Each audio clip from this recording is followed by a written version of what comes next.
যায়, তখন আমরা শত্রুদের উদ্দেশ্য বুঝতে পারি। তারা শত্রুতালে হামলা করার জন্য প্রস্তুতি নিতে শুরু করে। যখন আমাদের ভাইরা একটা থেকে শান্তিপূর্ণভাবে দাঁড়ায়, তখন তারা প্রথম আমাদের ভাইদের রক্তাক্ত করেছিল। এরপরে আমাদের রাষ্ট্রের সবচেয়ে গুরুত্বপূর্ণ স্থাপনা সচিবালয়কে বাঁচানোর জন্য, আমাদের ভাইদের বাঁচানোর জন্য আমাদেরকে যেতে হয় এবং সকলে মিলে ছাত্র জনতা ওই শকুনদেরকে প্রতিহত করেছি। তিনটি দাবি।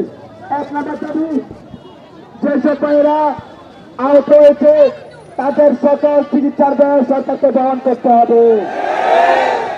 আমাদের 2 নম্বর দাবি, আমাদের ভাইদের উপর যে সেগুলো আঘাত করি এবং যেটা বিশেষ দাবি, এই চাকরিবাদের শিশুরা এখন পর্যন্ত সচিবালয় থেকে রাষ্ট্রীয় যে সকল প্রশাসনিক অবস্থানে আছে সিভিল অপারেশনের মাধ্যমে এইসব চাকরিবাদের বিরুদ্ধে ছাত্র আন্দোলনের হাত ধরে আজকের যে অন্তর্বর্তীকালীন সরকার যে তাহলে কিন্তু আপনাদের তো সাহায্য হবে না।